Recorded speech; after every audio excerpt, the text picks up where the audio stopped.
Hello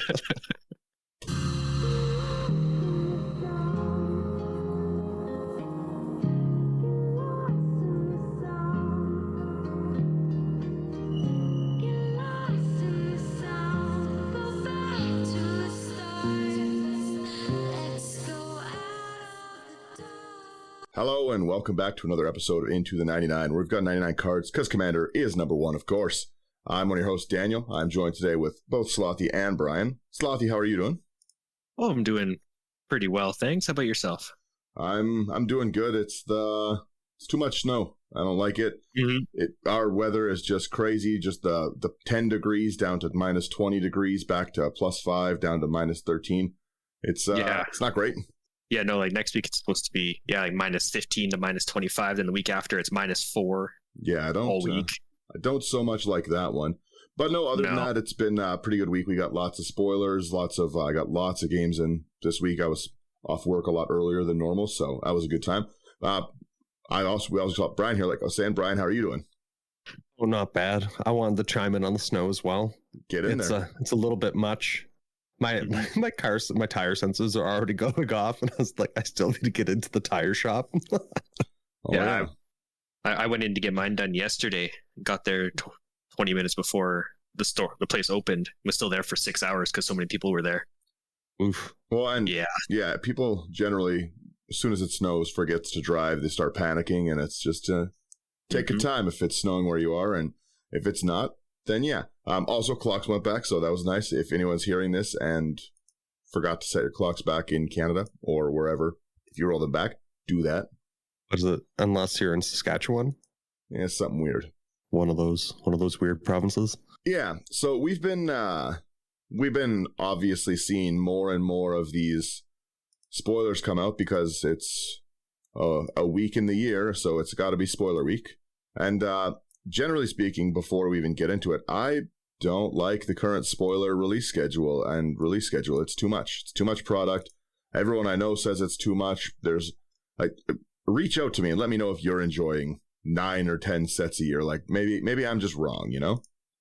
Well, I think you still technically got your 9 sets because they would typically release like the 9 releases, but like they had 3 sets in each release previously, and you typically got 2 or 3 of them in a year. No, that's what I mean. This has been like a tripling of what's actually been out. I guess I've been out for so long, but yeah, even when I was leaving, they were already starting to ramp it up a little bit, but like generally speaking, we were getting Wizards be playing green. Yeah, we were getting stuff that was like 4 main sets a year, maybe something to supplement it. And now it's just like set after here's Unfinity, and even though you don't want Unfinity, here's a few Commander legal cards and really fancy Shocklands for some reason. Yeah, fancy $70 Shocklands. Yeah.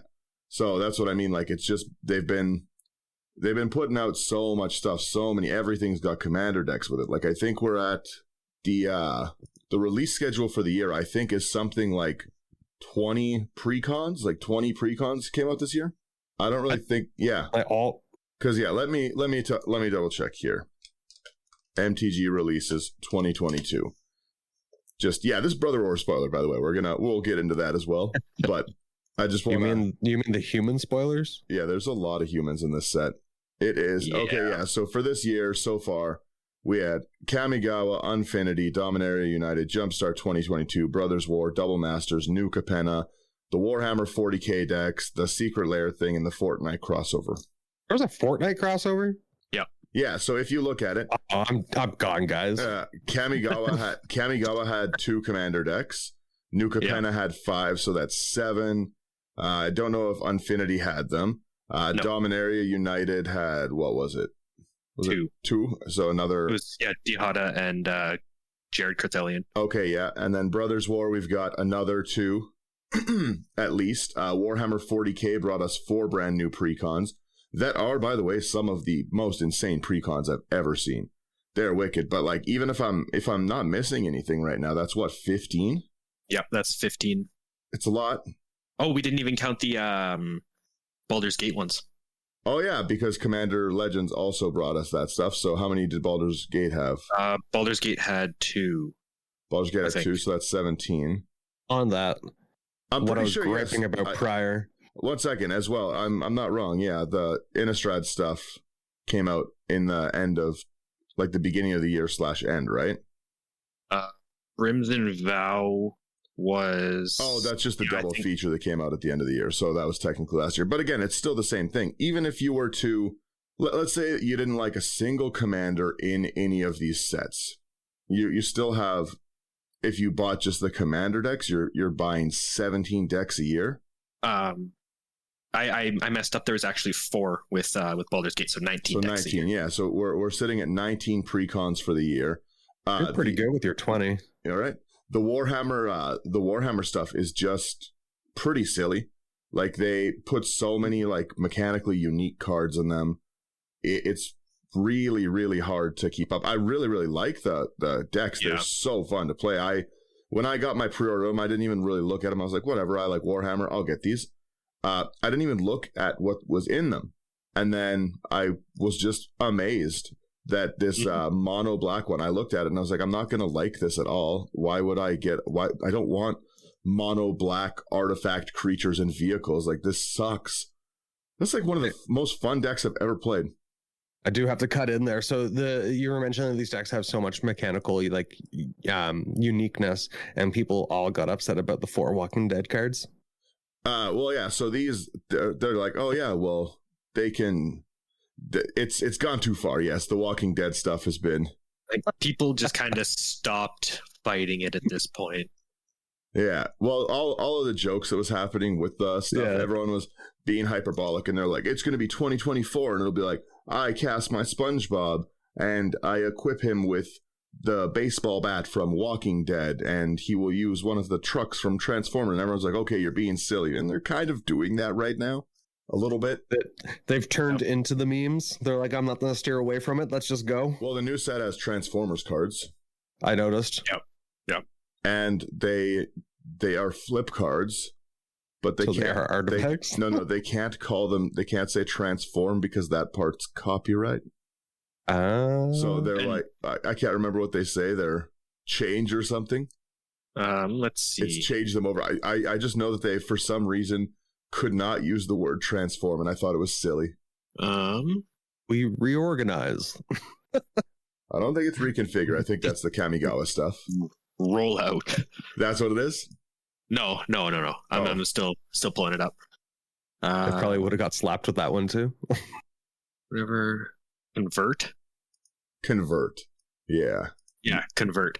Yeah, you convert it over. But anyways, so back to my rant about that. The spoiler season has sucked. Nobody likes seeing cards at this frequency, I don't think. It is nice that you can see things that you want to build, but if you're someone like me who just loves to build, having 30 commanders come out in a set that are buildable is rough. Well, that's 30, or that's probably right around there, around 20 boxes with alternate commanders. No, I'm saying like in Dominaria had, what was it, like 35 legends, 40 legends? Something like that, yeah. And there was a lot. And they're all super buildable cards. Like they're really, really fun stuff. Like that's where like Elias is from, Brian. Oh, yeah. Or Ellis. Like there's Ellis. Yeah. Ellis Ilcor. Yeah, like Ellis, Darian. There was just really, really cool cards in that set. Yeah. Joda, of course, Joda, yeah. I should have played that deck last night. So anyways, I'm going to get into there's not much of the Jumpstart 2022 spoilers yet, but I'm talking about it because this is the funniest card I've ever seen. And everyone that I know that has seen this card wants to build this card. It's so silly. It looks like a cheap joke, and it apparently isn't. This is my new favorite card of the year. Yes, it's Kibo Uktabi Prince. It is 2 and a green. It is a legendary creature, Monkey Noble 2/2. It has tap. Each player creates a colorless artifact token named Banana. With tap, sacrifice it to add a green or red. You gain 2 life. Let's just look at that ability before we go on. This is a hilarious group hug card. Like there's nothing not fun about this when I just say like, okay, I'm like gonna get a little bit of life gain. Everyone take these like gruel treasures. It's a simple monkey. He makes bananas. You get it, right? Mm-hmm. When I hear banana, I always think of Minions now. Yeah. make banana. The banana treasure is a minion. Yeah. Simple life. I'm going to get like a stack of 500 bananas for this. Throw them at people. Yeah, get stuff like Primal Vigor, double these tokens up. Like, it's where we're going. You see Dan walk into the LGS with like just a bundle of bananas with him. Yeah. Well, that's what so many people keep saying. They're like, so do we play this with like real bananas? And it's just like everyone gets a banana. It's like, I can't afford this anymore. If you want to crack the treasure, you have to eat the banana. Yeah. Everyone's getting their potassium in. I have a 10 mana spell and I'm just over here crying, trying to eat a banana. Just please. While already eating 3 of them. Yeah. So anyways, Kibo also has another ability. It's whenever an artifact an opponent controls is put into a graveyard from the battlefield, put a 1/1 counter on each creature you control that's an ape or monkey. Now this seems great tribally speaking, but there's like no apes or monkeys at Magic. It's not a very common tribe in any way, shape, or form. So you could go shapeshifter-ish with this, but I'm pretty sure in the set I saw a ape. Yeah, I don't. Artifact ape. Yeah, I don't think you're generally going that. I just think this is a new cool group hug commander, and I love building group hug. And then it also has whenever Kibo attacks, defending player sacrifices an artifact. I will be honest, this is hilarious early game because I, as Brian knows, like to hit Soul Ring. It's so that's what I mean. You could.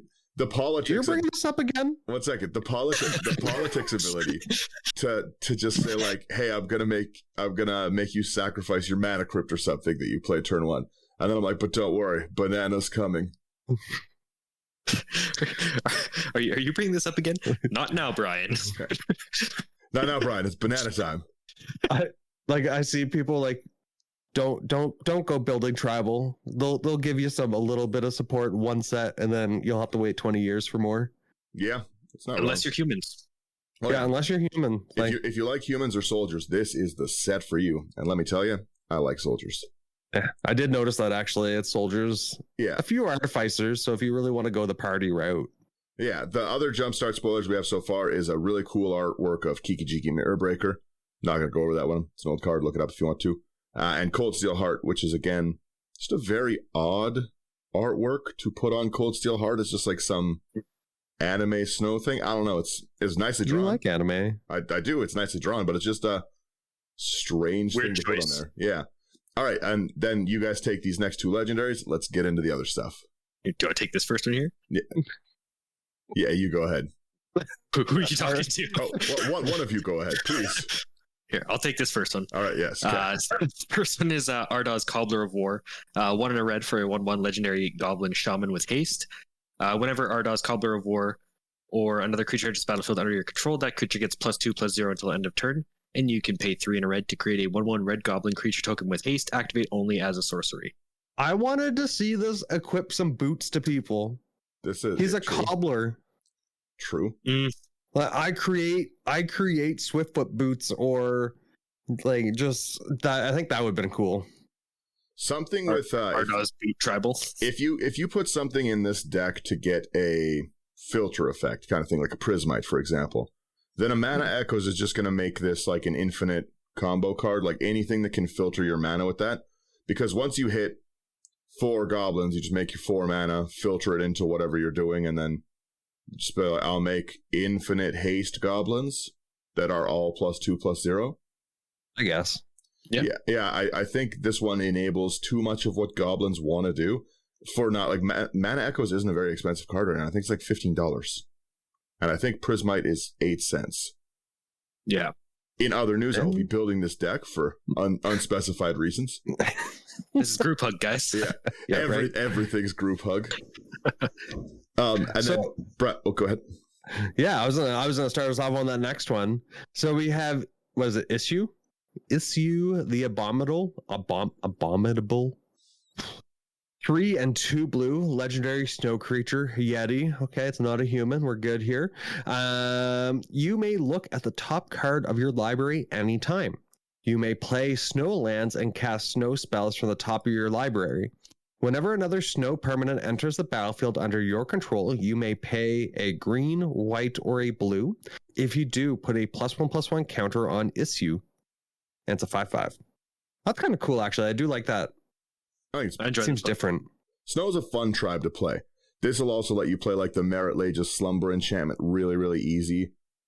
because all your lands are going to be snow lands. There's no reason to not use snow lands if this is your commander. So unless you're going against someone with that what is it? Trying to remember back to what's that set when all snow permanents enter the battlefield tapped from Kaldheim? Oh yeah, they've got a few of those. They've got a few of those weird ones. Yeah, I think the jumpstart ones have been pretty cool. The amount of silly power that I've seen put into this the commander or the set booster exclusives is also crazy. So to rip through those quickly, I don't know if the Brothers War one is the Brothers War Saga is one of them, but I'm going to talk about it anyway. So it's 3 in a red. It's a saga. First is you create 2-tap Power Stones. That's great ramp. Power Stones just artifact based, but this is really artifact heavy set wise. The second part is choose 2 target players. Till your next turn, each creature they control attacks the other chosen player if able. So like a specified goad, which is neat. And then it deals X damage to any target and X damage to any other target, where X is the number of artifacts you control. So it's not a horrible draw, but I really, really like that ability to get the what's the word? The force attack. Yeah. Mm-hmm. Yeah, that's neat. Actually, I do enjoy that because you can specify. Well, yeah, exactly. Yeah. Like it's if I goad you, you don't have to kill the player who's bothering me, and you're probably not going to, because why would you? Mm-hmm. But now I can be like, all right, Brian, you must attack Slothy. Slothy in return. Yeah, sorry, Slothy. Yeah.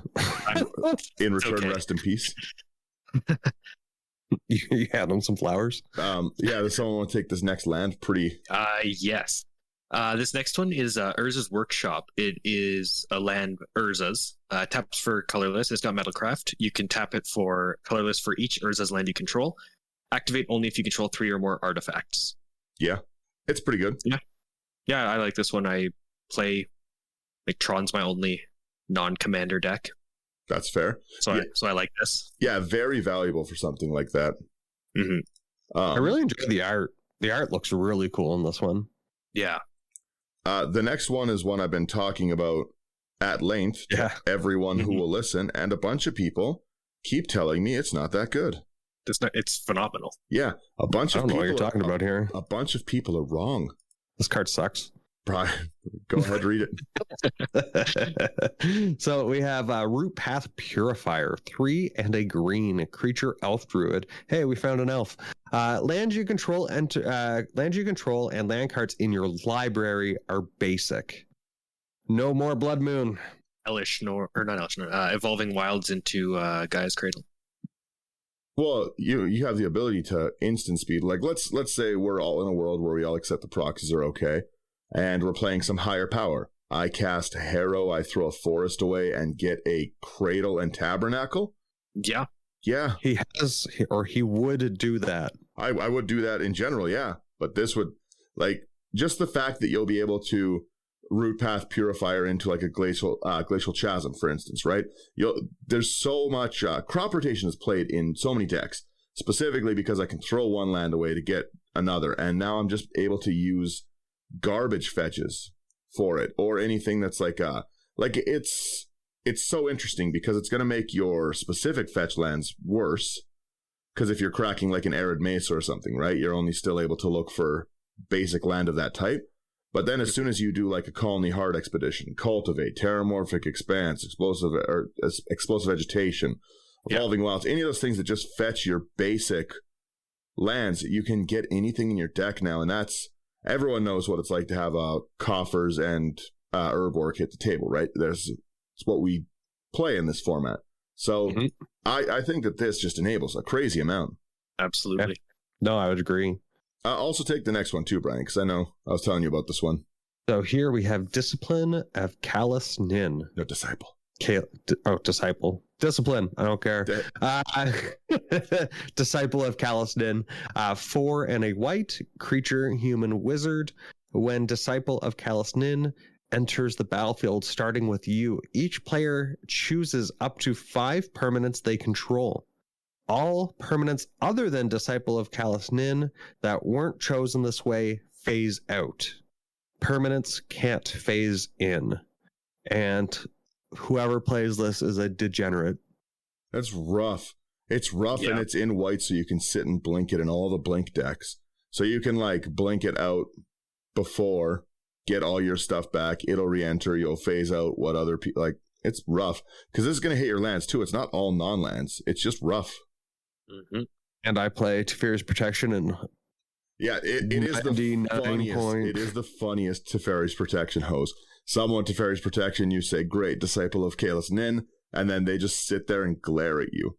It's rough. Yep. Sad day for everyone. Sure. This next one is Sardian Avenger, 1 and a red for a 1/1 Goblin Warrior with First Strike and Trample. Whenever Sardian Avenger attacks, it gets +X/+0 until end of turn, where X is the number of artifacts your opponents control. And whenever an artifact an opponent controls is put into a graveyard from the battlefield, Sardian Avenger deals 1 damage to that player. This is a great card. This card is going in the monkey deck. Well, for sure, it's going in the monkey deck. Simple. Wait a minute, I don't see ape here. First strike. The first strike and trample. The first strike and trample on it is wicked, but as well, just like with how many treasures that have come out, it is really, really nice to finally see something that's just like, okay, you'll sack 10 treasures, but you'll take 10 damage. Yeah. Ooh, yeah. Yeah, right. So all of those, it's really, really going to hurt. Don't like this card too. Huh? You don't like that one? All my smothering tides. Yeah. We've also got Titania, Nature's Force. 4 double green. It's a 6/6 elemental. You can play forest from your graveyard. I like it. Whenever a forest enters under your control, you get a 5/3 green elemental creature token. We definitely know from Green Sleeves that printing landfall creatures on a commander is definitely not broken, which is silly. And then whenever an elemental creature you control dies, you can mill 3 cards. This is if you can make a graveyard like base, like there's a lot of like graveyard stuff for green, like lots of cool stuff to come back. Putting this into a Muldroth is a great idea. But again, just whenever a forest enters under your control, you create a 5/3 green elemental. You could literally just run this deck as landfall and nothing else, and you would you'd beat face so hard. Yeah. Yeah, just only because what are they going to do? Get rid of your commander, and you're like, okay, I'll play it again with my 90 mana. Mm-hmm. Yeah, that one's a pretty rough one. I like it. I'm going to probably build it in the exact same way I built Green Sleeves. Yeah, makes sense. Yeah. Brian, you want this next one? Here we have Staff of Titania for 2 colorless. Artifact Equipment. Equipped creature gets +X/+X, where X is the number of forests you control. Whenever equipped creature attacks, create a 1/1 green forest dryad land creature token. It's affected by summoning sickness. Equip for 3 colorless. Let's attack and make lands. I love it. Yeah, exactly. Yeah. Make Dryad Arbors. Yeah. And then just doing tree things. Take us home with this one. Yes, sir. This next one is the Archimandrite. It is a 0/5 legendary human advisor for 2 blue, red, white. At the beginning of your upkeep, you gain X life, where X is the number of cards in your hand -4. Whenever you gain life, each advisor, artificer, and monk you control gains vigilance and gets +X/+0 until end of turn, where X is the amount of life you've gained. And you can tap 3 untapped advisors, artificers, and or monks you control to draw a card. I like this card a lot. Persistent Petitioners. Yeah. I can see why artificers are in this set now. Yeah, I really, really like the set because like monks having a tribe is going to be pretty cool too because there's a lot of cool monk cards. I love the life gain being tied to your creatures getting power. And then I love like the built-in, I love a built-in draw engine on a commander, right? Yeah. So I really, really like this card. I think it's going to be really fun to play. Jeskai generally doesn't have fun stuff. Like I'm sure there's some fun things that I'm not thinking of right now, but a lot of it's just like annoying. It's like, I'm going to play Hinata. Yeah. Yeah, Brian, you weren't around for Hinata. No, I don't know because nothing chimed in my head. So Hinata makes every spell that has a target cost 1 colorless less for each target. Oh, gross. So like stuff like Blatant Thievery, where it's just like for each player choose a target, that's 4 targets. So it's like a 3 mana take everything spell. It's disgusting. Yeah, it's the Comet Storm. You don't have to pay any of the kicker costs. So you can just dump like 40 mana in and be like blow everything up. Yeah. Yeah. Okay. Yeah, that's disgusting. Yeah, it's pretty rough. All right. So anyways, let's jump over into the actual set. The actual set's exactly what I said it was going to be. It's just an assortment of old legendary things that we liked and thought were cool and insane artifacts. This is going over like when Urza and Mishra were at war with each other. and then making their giant machines for this war, like their big battle mech kind of things. Mm-hmm. And I thought some of these kind of rung back to that one lore episode that I sat in with you guys, and like my mind was blown. So seeing some of these arts, like that workshop one, looked really cool. yeah, because like the whole point of this set is that they've gone back to this Brothers War time. And let me tell you, this set is what's up.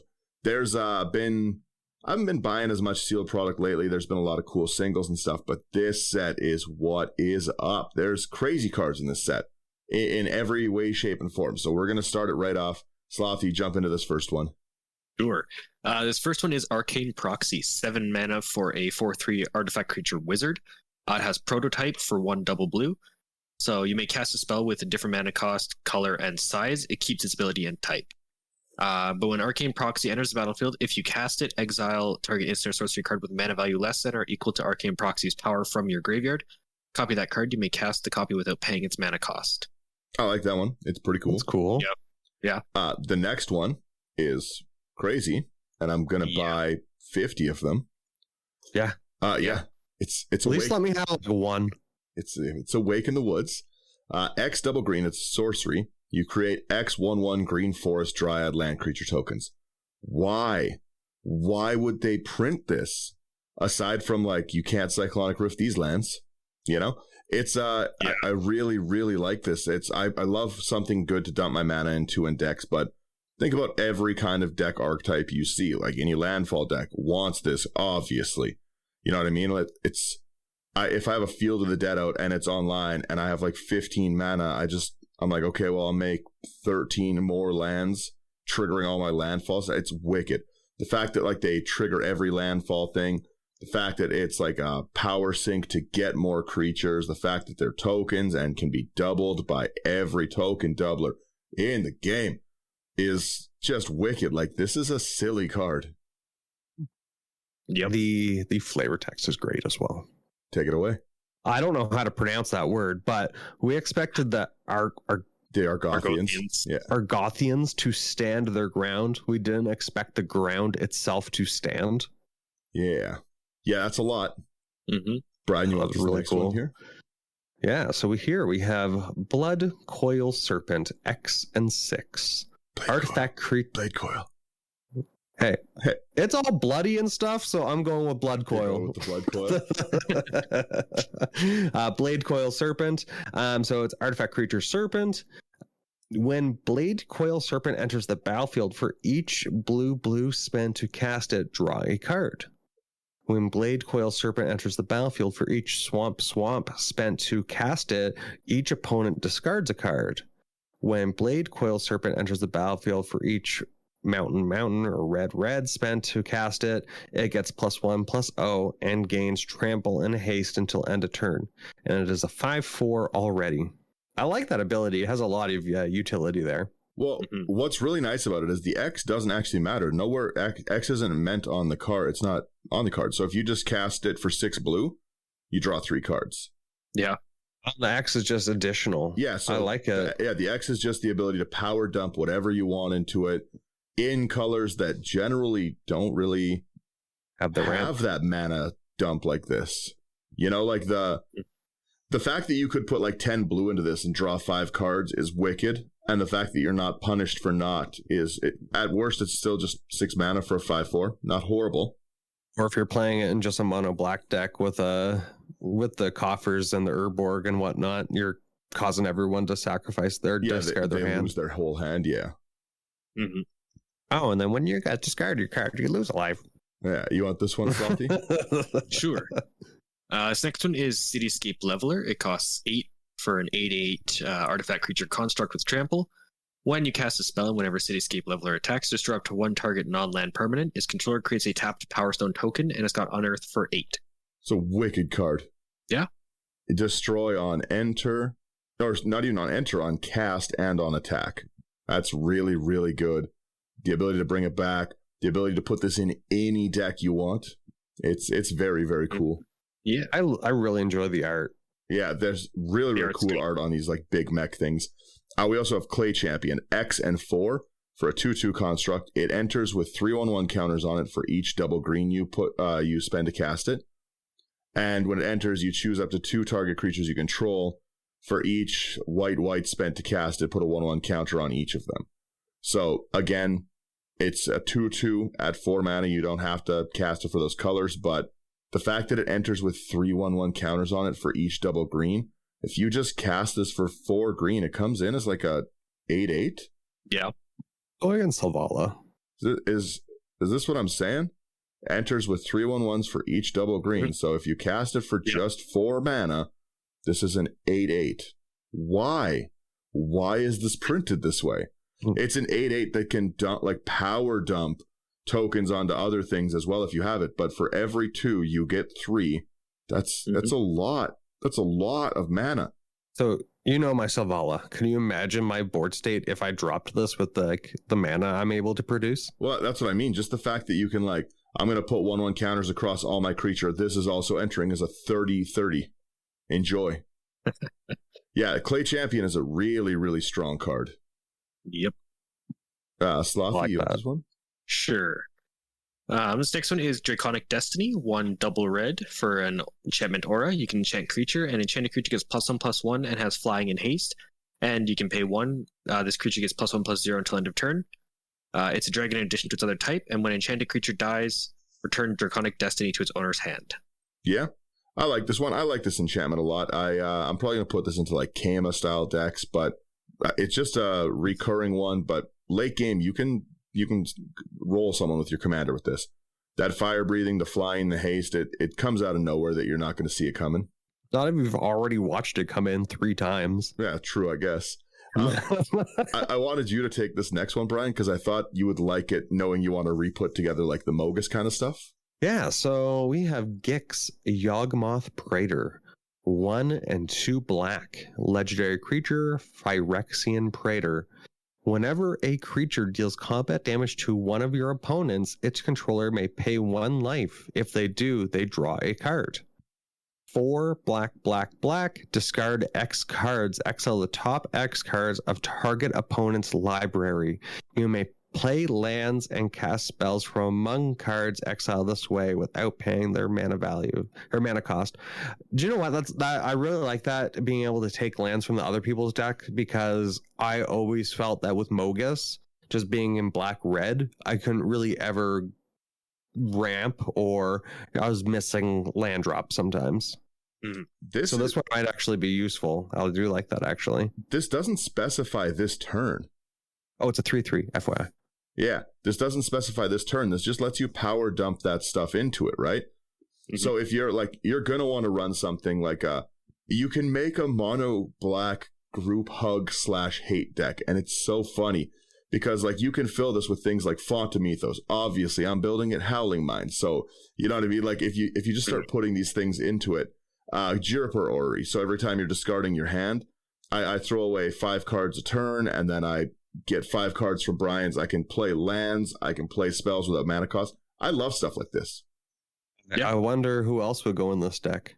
What other commander have you made that flies the communist flag? Oh, the Turgid? Yeah, I'd probably put Turgid in this to take things. Yeah, I think that this is just such a really, really cool card. I really like its top ability too. I would build this just for that top ability. The controller may pay 1 life. If they do, everyone's got the incentive to attack away from me. Leave me alone. I'm just hanging out. I'm just doing Gix things. Don't mind me. Oh, this would go in Brina. Yeah, absolutely it would. Brina, Shadrix, any of those kind of decks. I really like that. Yeah, guys, I'm here to politics. Just don't swing here and you get bonus. Slothy, you take this one because I have to talk about the one after it. Sure. This next one is Hercule, Master Wizard, 1 double blue for a 2/4 legendary human wizard advisor. At the beginning of your end step, if you've cast a non-creature spell this turn, reveal the top 5 cards of your library. For each card type among non-creature spells you've cast this turn, you may put a card of that type from among the revealed cards into your hand, and put the rest in the bottom of your library in a random order. I like that a lot. Really, really good to fill with instants, artifact, sorcery kind of thing. I like that. Yeah, I really like this one. So this next one is In the Trenches. It is 1 and double white for what is arguably the worst mythic I have ever seen printed. I have possibly never seen a worse card than this. It's just a generic anthem of creatures you control get 1/1. Then it has pay 5 and a white, exile target non-land permanent you don't control until it leaves the battlefield. If it ended there, that would be not horrible. They staple on, activate only as a sorcery. And you know what? I could still get behind it. I could be like, you know what? All right, I get it. It's non-land permanent. And only once. You can only do it one time. This is a junk mythic. This is like not even a quarter. Like, this is one of the worst cards I've ever seen. They needed to reprint something because they banned Crusade. Like, they needed another Anthem to come back. What an insanely bad card.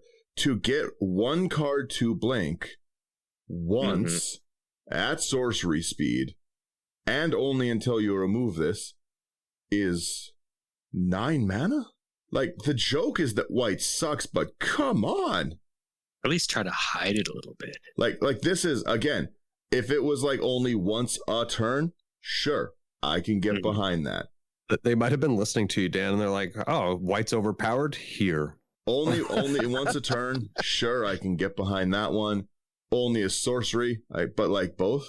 Yeah, the only once makes this card garbage. It's just not playable. Yep. Now, if they had stapled on something like, at the beginning of your end step, you may exile it and have it return so that you could like do it again next turn and you could use it as a blink enabler. Sure, I'd like that, but this is a garbage card, and anyone who gets it is going to feel bad. Yeah. Like again, let's just like roll back up to Awaken the Woods. And it's just like, hey, you can make a ton of land cards and it's playable in like every archetype. Then we go to like something like Clay Champion. It's just like, hey, do you want an 8/8 for 4 mana? And I'm like, all right, I could get behind that. And then they're like, 1 exile, sorcery speed 1 time. Your creatures will get 1/1, 9 mana. Best I can do. See, like, you got the really awesome mono green one. You've got the really awesome 8 mana for 4 if it's in green. Mm-hmm. This what's and it then called? the mono white one Gix is sucks. also like a killer card. Like, let's look at the exact same thing. Gix is a 3-cost one. In the Trenches is a 3-cost one. What are you going to be happy to pull in a pack? Right? Yeah. Even with the 7-cost ability on Gix, it's so much more worth it. I have to say, I think they wasted the art on this card. It's very cool artwork. And it could have been a very cool card if their brains worked. If it didn't say only once. Yeah. All right, someone take the next one, and then I must talk about the card after it. So we have Mishra, claimed by Gix. 2 black-red, legendary creature, Phyrexian human artificer. Whenever you attack, each opponent loses X life and you gain X life, where X is the number of attacking creatures. If Mishra, claimed by Gix, and a creature named Phyrexian Dragon Engine are attacking, and you both own and control them, exile them. Then meld them into Mishra, lost to Phyrexia. It enters the battlefield tapped, 9/9, and attacking. Yes, that's the next one there too. Just the flip side of it. Okay. Then we have Mishra, lost to Phyrexia. Again, still Phyrexian Artificer. When Mishra, lost to Phyrexia, enters the battlefield or attacks, choose 3. Target opponent discards 2 cards. Mishra deals 3 damage to any target. Destroy target artifact or planeswalker. Creatures you control gain Menace and Trample until end of turn. Creatures you don't control get -1/-1 until end of turn. And create 2 tapped Power Stone tokens. That's pretty cool. Yeah. You could choose any of these 3 times. I don't know. I'm pretty sure you have to still at least find these things, but I think I saw something saying that they were enabling them to be played as a commander pairing. The Phyrexian Dragon Engine. Yeah, something. Mm-hmm. But so if you're able to do this, so you could choose any of these abilities multiple times, couldn't you? No, choose 3. So you can only choose them once each, but still. The fact that you can just be like, hey, like I'm going to destroy an artifact, someone's losing 2 cards, and I'm wiping all those creature tokens. And or I'm going to get 2 mana tokens or 2 mana rocks. Yeah, it's good.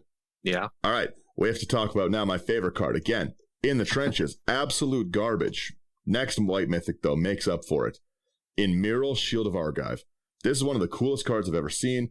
I am pre-ordering at a minimum 10 of these cards, and the price is not looking great.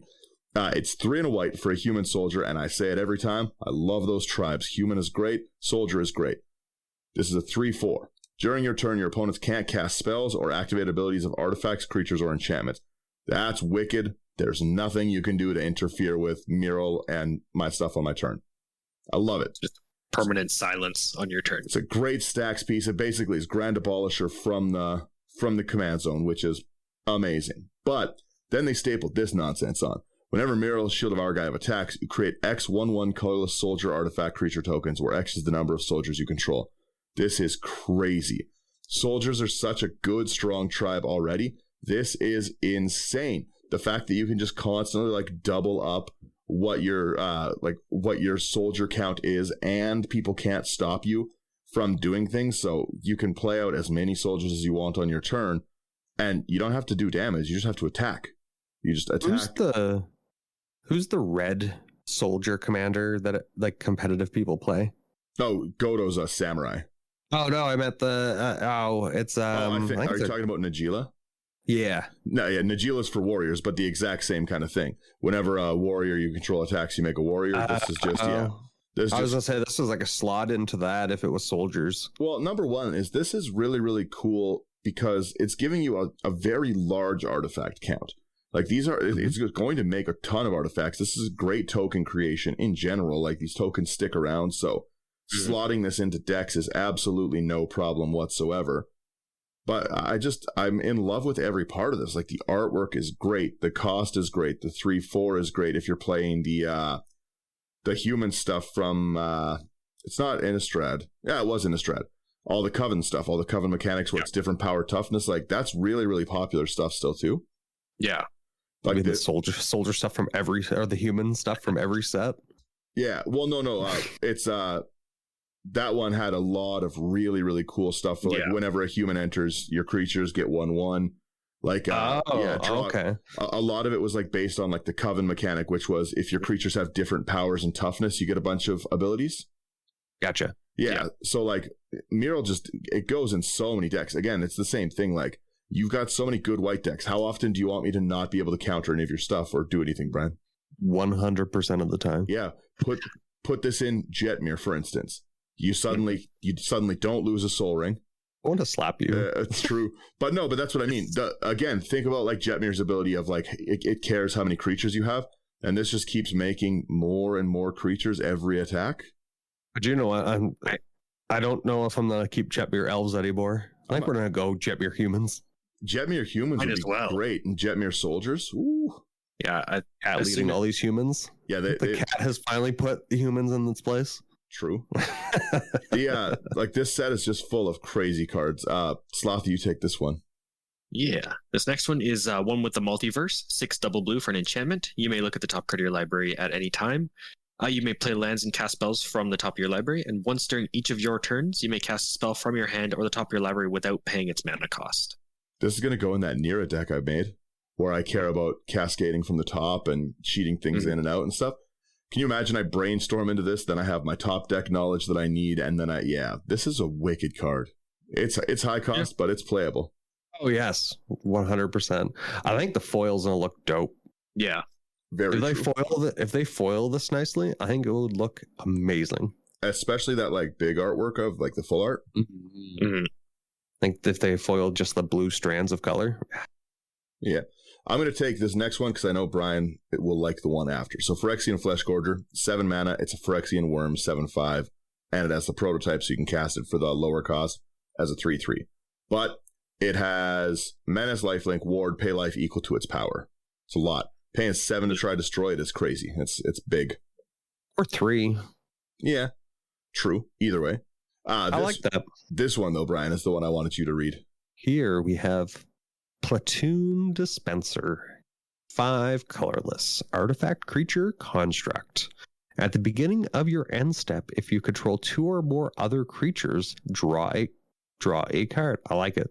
Was a 3 and a white. Create a 1/1 colorless soldier artifact creature token. Only do this once a turn. No, we got none of that. Only do it once. And then we have Unearth, which is 2 and 2 white. And it's a 4/6. Which is, first up, awesome. Yeah. Also read the flavor text. Here, wait, I think I gotta zoom in on this one. It's a little bit tiny. There we go. Hear that thud, clank. We're saved. I love it. I absolutely love it. Also, again, with how... I like the little minion guys. They just look like they're helmets with legs. Yeah. It's wicked. Slothy, you take this next one, then I'll rant on it. Yeah. This next one is Portal to Phyrexia. It costs 9. It's an artifact. When Portal to Phyrexia enters the battlefield, each opponent sacrifices 3 creatures. At the beginning of your upkeep, put target creature card from a graveyard onto the battlefield under your control. It's a Phyrexian in addition to its other types. I think it's a nightmare. This isn't legendary. You can clone this. Mm-hmm. Whatever's walking through that portal is now going to be forever in my dreams. Yeah, Nightmare Fuel. Again, this is another one that will look beautiful foiled. And especially like on a playmat, I would love that coloring. Yeah. Even if you get one of those foil playmats, I've seen one so far. Yeah. But this, again, this is a lot. The sacrifice 3 creatures effect on enter is already really big. Really, really big and really destructive in a lot of games. And it's each opponent too. Right? So that's... Let's say everyone's got creatures out and stuff. It's make people sacrifice 9 creatures for 9 mana. Value-wise, that's not horrible, right? Like if I told you like pay 1, sacrifice a creature, you'd be like, I'd play that. Yeah. But the fact that at the beginning of your upkeep, you get a creature back. So anything like, and it's a creature from any graveyard. So anything like a Sphinx of the Second Sun, Paradox Haze, any of those things are going to like, get 2 creatures back a turn is already going to be insane. The fact that blue has so much ability to clone artifacts with stuff like the Saheeli's Directive or anything like that. The fact that you can have like 5 of these going and then just, like, to be honest, Braids might just become a super fun commander with something like this. You can Braids this into play. You can get everyone's big creatures that you're letting them dump into play. Like, Portal to Phyrexia is really, really silly. You could also do the Mirage Mirror. Yeah, sure could. Just that ability to bring creatures back, 9 mana is not insane for that. No, especially when it's colorless. Yeah. Put it in, what was it? Osgear. Sacrifice it, exile it, get 2 of them. Well, and as Brian just mentioned there, it's colorless. What's the downside to putting this into an elf deck? Oh no, I might not play it till turn 4. You know what I mean? Like the fact that like you'll be able to bring things back every turn. Someone has to waste their artifact removal on this. You can't let this sit on the board where I constantly get things back. Even at a worst case scenario or like a worst case for you scenario. And the only thing that in your graveyard is you're bringing back a Sakura Tribe Elder every turn. That's still really good to bring it back every turn. Yeah. Yeah, this is... I might just throw in Savala again. Yeah, because why not, right? Like, again, that sacrifice is already great. But, like... There's no downside to you. Yeah, and again, if you have... Look at it, again, just outside of the sacrifice. This just brings your cards back. There's so many, like, how many cards do you have in Savala that someone... I will kill your Seedborn. All right? Seedborn on my upkeep. No one kills my Seedborn. But that's what I mean. It's just Seedborn on my upkeep. It's back. Destroy it again. What now? Yeah. Right? Like, it's a eventually they'll run out of removal. Yeah. That's how I play everything. You'll run out of kill spells eventually. Eventually, you guys will run out of counter spells. Yeah. Dying. We also have Rootwire Amalgam. 5 colorless for a 5/5 with the prototype. The prototype is 1 in a green and a 2/3. You can pay 3 double green, sack it, create an XX colorless golem artifact creature token where X is 3 times its power. It gains haste until end of turn. Activate only as a sorcery.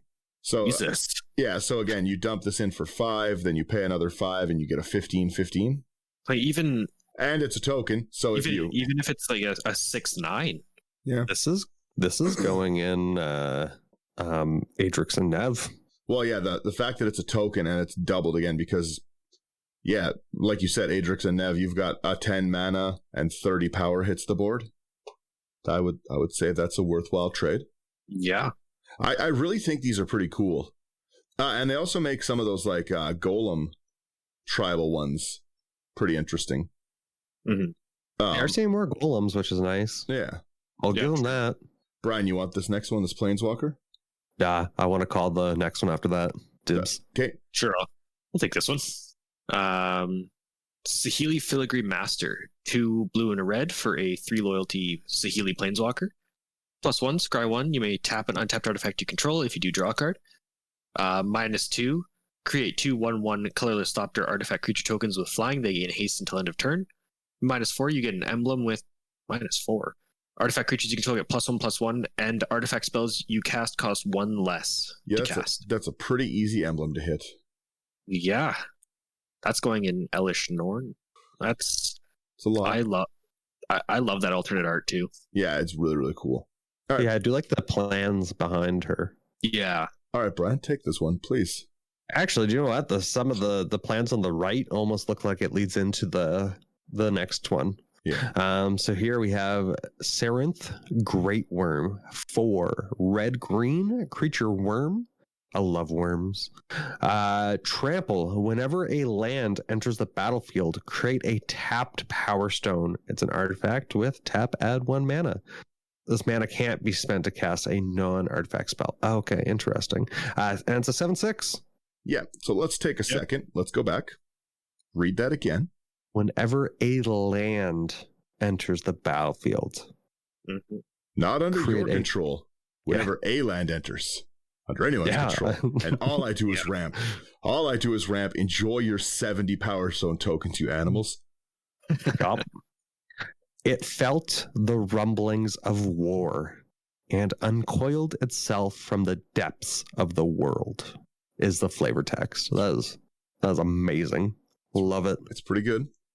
Just need some war horns there and we're good. Slothy, go ahead. Sure. This next one is Skitterbeam Battalion, 9 mana for a 4/4 artifact creature construct. It does have Prototype for 3 double red, and then it's a 2/2. It's got Trample and Haste, and when Skitterbeam Battalion enters the battlefield, if you cast it, create 2 tokens that are copies of it. So 9 mana get 12 power with Trample and Haste, or 5 mana get 6 power with Trample and Haste. I like this art too. They look like giant artillery machines. Right? Yeah, I like this one. It's pretty cool. We've also got Surge Engine, a 2 mana construct with Defender, 3/2. You pay 1 blue, loses Defender, and gains Can't Be Blocked. I like that. 2 and a blue. It becomes blue and has base power and toughness 5/4. Activate only if it doesn't have Defender. 4 double blue, draw 3 cards. Activate only if it's blue and only once. So you have to pay... Again with that only once. Yeah. 10? Yeah, 10 with 4 blue pips to get 3 card draw and an unblockable. But again, an unblockable 5/4 is still pretty solid, but it's a lot. Yeah. I'm going to read this next one, Brian, because I can't even let you have ideas with it. It's Teferi Temporal Pilgrim as well. 3 double blue. Planeswalker Teferi. Whenever you draw a card, you put a loyalty counter on Teferi. Don't like that. Don't like that already. 0. Draw a card. Pretty good. -2. Create a 2/2 blue spirit creature token with whenever you draw a card, put a 1/1 counter on this creature. Don't like that. That one gets pretty big pretty quick. Then it has just a simple -12. Just a simple, it starts at 4, so we're all good. You only get the plus on it when you draw, so thankfully that's hard to do in blue. -12. Target opponent chooses a permanent they control and returns it to their hand. Then they shuffle each non-land permanent they control into its owner's library. Mm-hmm. Yeah. Yuck. I don't play Planeswalker, so you're good. Don't worry. That's pretty gross. Yeah. I don't know why they are this way. Next up, we got Titania Gaia Incarnate. Or Voice of Gaia, sorry, is the front side. 1 double green for a 3/4 legendary creature elemental. It's got reach. Whenever 1 or more land cards are put into your graveyard from anywhere, you gain 2 life. At the beginning of your upkeep, if there are 4 or more land cards in your graveyard and you both own and control Titania Voice of Gaia and a land named Argoth Sanctum of Nature, exile them and meld them into Titania Gaia Incarnate, which is a star legendary creature elemental avatar with Vigilance, Reach, Trample, and Haste. Titania Gaia Incarnate's power and toughness are each equal to the number of lands you control. And when Titania enters the battlefield, return all land cards from your graveyard to the battlefield tapped. 3 and a green, put 4 +1/+1 counters on target land you control. It becomes a 0/0 elemental creature with haste, and it's still a land. Yeah. That land as well is Argoth Sanctum of Nature. It enters tapped unless you control a legendary green creature. Taps for a green, pay 2 and 2 green, tap it, create a 2/2 green bear token, then mill 3 cards, activate only as a sorcery. I don't know why they put that on. That's a garbage ability part. I think just wants the bears. It's to try to get lands into your graveyard, I think. Yeah, but why at sorcery speed? Why does that matter? Yeah, I don't know. I'm not a fan. Not a fan. That's garbage. That land part, the meld part, very cool. Very not garbage. Maybe because you have to wait until it goes around the table. Yeah, who knows? It's not great. Yeah, I don't know. Yeah. Brian, do you want to take this big? I'll take this big one. Urza's silly. Urza, Lord Protector. It's 1 white, 1 blue for a 2/4 human artificer. Artifact, instant, sorcery you cast are 1 less to cast. Great flat abilities.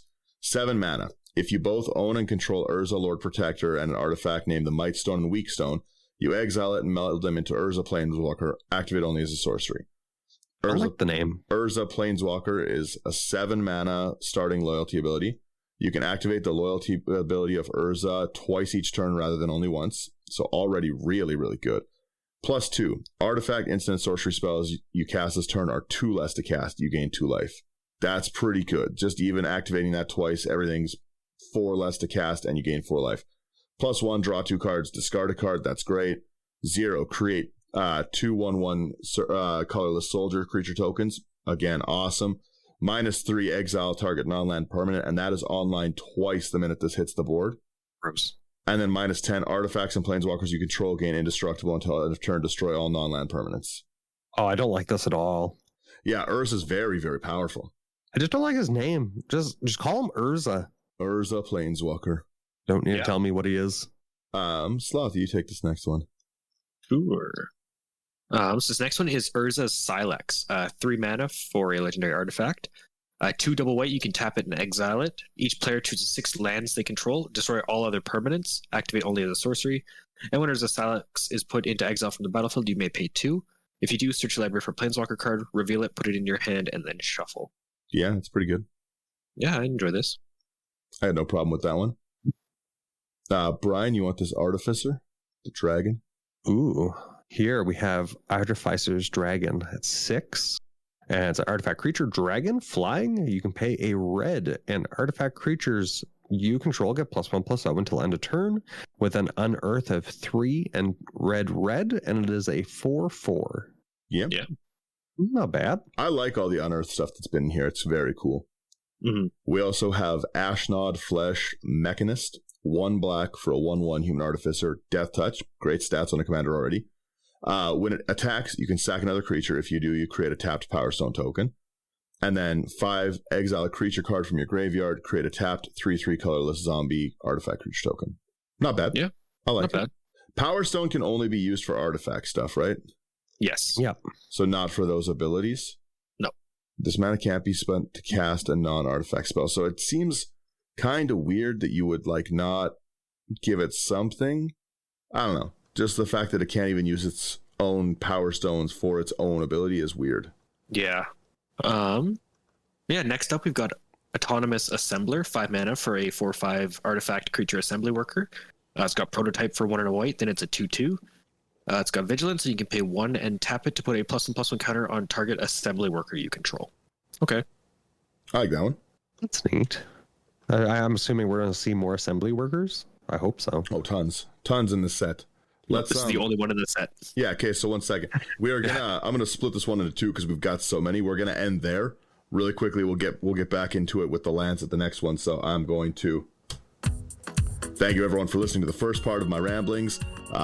As always, check out all our content over at intothe99.com. Abyss Proxy Shop, if you're looking for any proxies of these kind of cards, promo code IT99 is going to get you a 10% discount. Really helps support us as well.